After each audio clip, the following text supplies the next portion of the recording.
అదితి, మీ అన్నయ్యకి నీ నోటితో చెప్పమ్మా. హలో అన్నయ్య. చెప్పదితి, ఏమైంది? నాకున్న సగం ప్రాబ్లం సాల్వ్ అయిపోయిందన్నయ్య. ఆ దయ్యం ఇల్లు వదిలి వెళ్ళిపోయింది.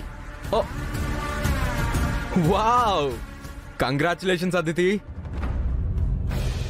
కానీ నేను తనింత తొందరగా వెళ్తుంది అనుకోలేదే. అంతా నీ వల్లే అన్నయ్య. నువ్వు శ్రావ్య మీద ప్రెజర్ పెట్టావు, అది వర్కౌట్ అయింది. చాలా థ్యాంక్స్ అన్నయ్య, థ్యాంక్ యూ సో మచ్. కానీ గౌతమ్ అంత ఈజీగా వదిలిపెట్టాడు కదా. నాకు అదే భయంగా ఉందన్నయ్య. అది కనిపించట్లేదని ఇంట్లో పెద్ద గొడవ చేసి దాన్ని వెతకడానికి వెళ్ళాడు. అది ఎక్కడ తిరిగి వస్తుందోనని టెన్షన్ గా ఉంది.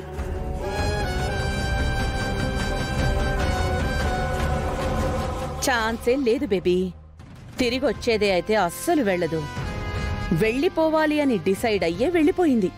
అది మళ్ళీ రాదా మమ్మీ? రాదు బేబీ, నువ్వు హ్యాపీగా ఉండు. వాళ్ళని ఓదార్చి మచ్చిక చేసుకుని దగ్గరవ్వు.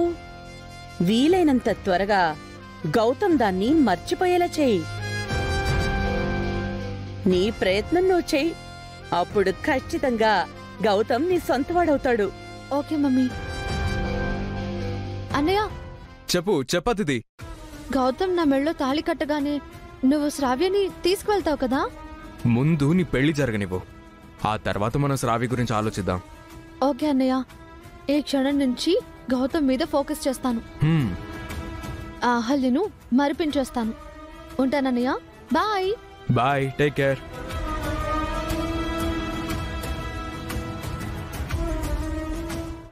ఫైనల్లీ ఆ దెయ్యం పారిపోయింది, పీడ విరగడైపోయింది. అంతా నీ వల్లే అవంతిక. నా కోసం నువ్వన్న మాటలు అహల్య గుండెల్లో గుణపాల్లాగా గుచ్చుకున్నాయి. అది తట్టుకోలేక వెళ్ళిపోయింది. ఇదిగో, మీ నందు అన్నయ్యతో పోలిస్తే మేమెంత చెప్పు సిస్టర్. నందు ఏకంగా ఆటం బాంబే పేల్చాడు కదా.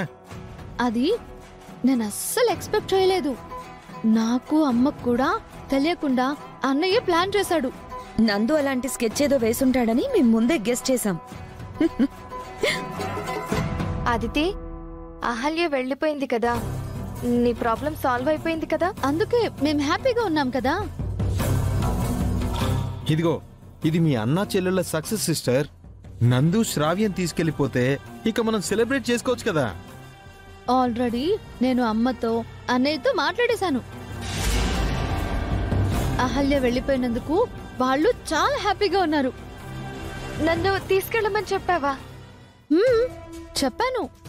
ఇంటి నుంచి వెళ్ళిపోయినా అహల్య మళ్ళీ తిరిగి రాకపోతే తీసుకువెళ్తానని మా అన్నయ్య చెప్పాడు.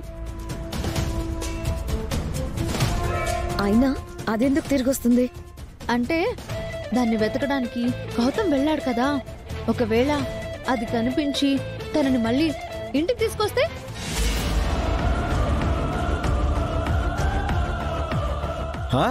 అలా జరిగే అవకాశం కూడా ఉంది. గౌతమ్ అంత ఈజీగా అహల్యని వదిలిపెట్టాడు కదా. అందుకే కాసేపు వెయిట్ చేద్దాం. గౌతమ్ ఒక్కడే ఇంటికి తిరిగి వచ్చాడనుకో, శ్రావ్య కోసం మా అన్నయ్య వస్తాడు.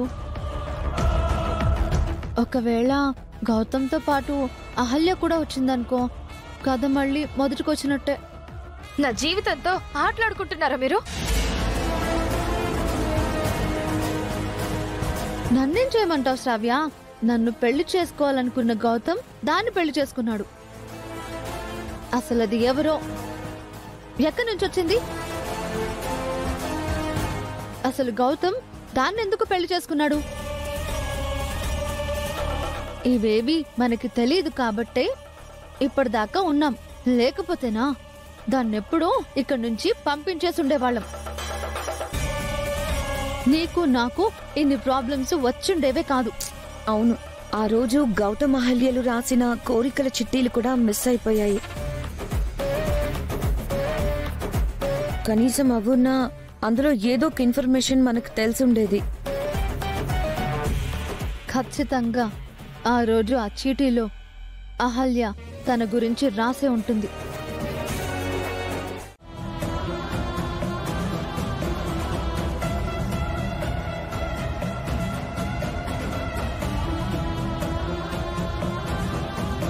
బుల్లబ్బాయ్ నన్ను వదిలే బుల్లబ్బాయ్, నీకు దండం పెడతాను, నన్ను వదిలే. ఏంది బంగారం ఇదే? నన్ను వదిలేసి యాడికి పోయినావు నువ్వు? నీకోసం యాడాడెతికినానో యాడాడ తిరుగుతా ఉన్నానో తెలుసా నీకు? రేయ్ చెప్పరా సైదులో. అవును వదినా, నీకోసం అన్నయ్య ఇండియా మొత్తం గాలించాడు, పిచ్చి కుక్కలా తిరిగాడు.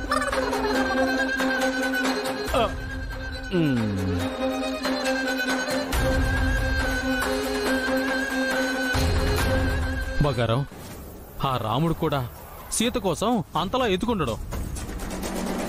నీకోసం పోలీస్ స్టేషన్లో దెబ్బలు కూడా తిన్నాను తెలుసా? చెప్పరా. నిజం వదినా, అన్నని పోలీసులు ఊర కుక్కను కొట్టినట్టు కొట్టారు. రేయ్ పోలికలతో నా పేరు చెప్పరా సాలు. ఇప్పుడు నాకు పెళ్ళైంది బుల్లబ్బాయ్, నన్ను వదిలేయి, నా దారిన నేను వెళ్ళిపోతాను. అవును బంగారం, నీ మెళ్ళో తాళి కట్టింది ఎవరో? నువ్వు ప్రేమించిన ఇందిరాగాడు చనిపోయాడు కదా, ఇంకెవరిని పెళ్లి చేసుకున్నావు?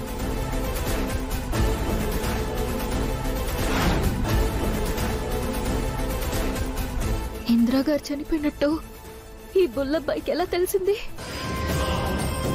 ఇంతకీ ముసలి ఆడున్నది ఏమైపోయిందే? అసలు ఏం జరిగింది బంగారం?